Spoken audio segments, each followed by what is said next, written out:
one question discuss the human response to and management of hazards and disaster in India have been the most factual topic of all.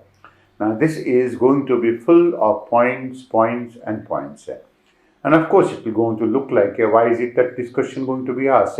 But then there is always going to be one or other hazard. Now, there are 2 or 3 of these events and news that may have spurred up the examiner to ask this question. One had been whatever that was done in Visakhapatnam. One had been whatever that had been done in Mozambique.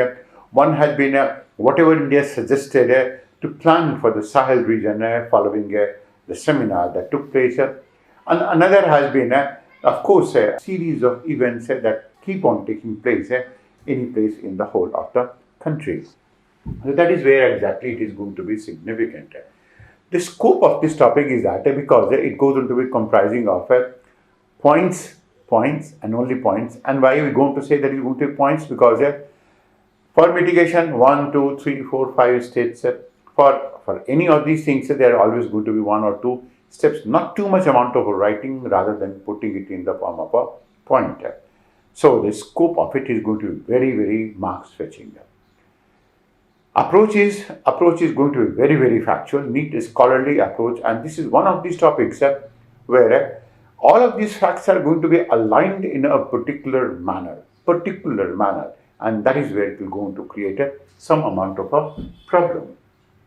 Lastly, we're going to be talking about the problem faced. The problem faced is going to be comprehension of the topic and maybe some type of a material availability as well in this case. But that is completely within the parameters within the framework of the syllabi of geography. Beginning with it, we go on to talk about the human response to the hazards. These responses are not always institutional, they are not always related to government, they are not always a policy response. They are also community responses, and they go on to comprise of the 4 stages: mitigation, preparedness, response, and recovery, all 4 of them combined. Mitigation is the measure to put in place to minimize the results from a disaster.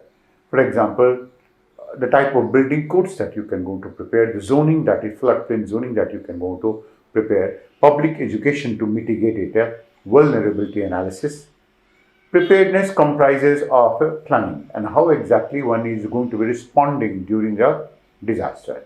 So, preparedness plans, emergency exercises, training, putting the warning systems in place. Response is the initial action taken as the event takes place, any type of an event takes place, and that goes on to comprise of minimization of damage created by a disaster. For example, certain things like evacuation, search, rescue, emergency relief, etc.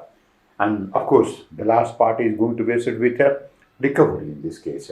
So, as we're going to be talking about, we have talked about building of these codes in vulnerability as far as mitigation has been concerned. And there are generally going to be 4 stages in the preparedness of the disaster. That is 4 stages that we go on to talk of a disaster preparedness plan. That is the identification of the risk. Second is, of course, develop a plan to mitigate that risk, implement and train the people, and then be a leader in your own community when we are going to be talking about a community response.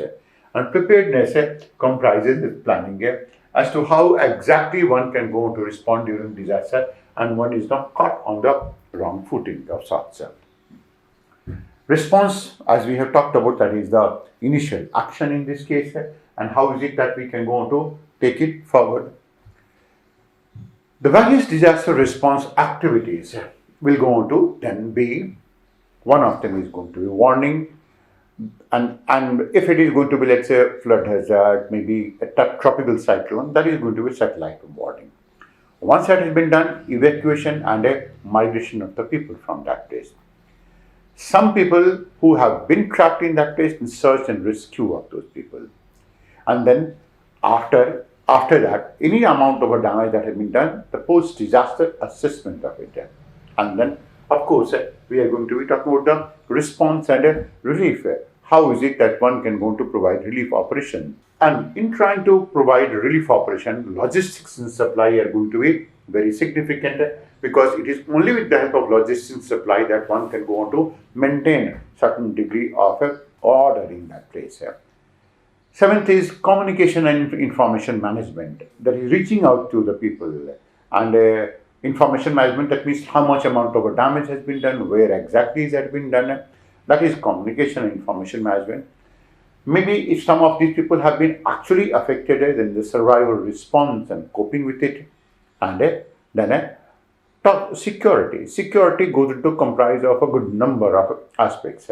Security to the people who have left their houses, security to the people who are in a state of a danger in this case, and then emergency operations management. Emergency operation management, that means maybe some places are going to be completely new. That means we don't going to know that. So immediately we have to go for its management. All of those people who may have been evacuated, who may have been who may have seen some amount of damage and are on the receiving end, their rehabilitation and reconstruction of that entire of the place. This goes on to comprise of so many of these aspects. Now, recovery in this case goes on to involve the community to bring the community back to its normal. That is the most important component. And this involves temporary housing facility, like building of a cyclone shelter in that place, maybe using schools for that purpose, medical aids in this case, grants for the purpose of rehabilitating the people. Now, this recovery goes to include various class of adjustments. Those who are affected by the cause, those which can go to affect the cause, adjustment, that means, and those who can go to modify the hazard. We are going to be talking about these aspects here, and modify the loss potential as well. Now, adjustment to losses can go on to be in a variety of ways. One is the loss is going to be, with respect to disaster, the loss is definitely going to be. So how is it that can be done? One of them is going to be spread the loss. Second is that plan for the loss. And the third is bear the loss. These are the aspects out of which one can go on to bear the loss. That means one can go to pick up the whole of the component. Now, that was as factual as we have talked about, and that was very empirical as well, almost like that of mathematics. Consequently, it goes on to be having immense potential for you to be obtaining marks. All of those things that have been discussed, they all have been discussed with a design and a plan in mind, and of course, on the request of all the people concerned in this case, that is, how is it that the students can go on to get something like 80% and above marks in this topic.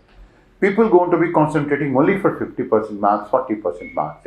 But then geography is one such type of a subject where there is a distinct possibility of students getting something like some 80% marks as well. And that goes on to make it very, very, very mark switching. And that is the beauty of the first paper, and also the beauty of the physical geography section of the first paper. To have more such discussions and analysis, subscribe to our channel and hit the bell icon for notifications on our upcoming videos.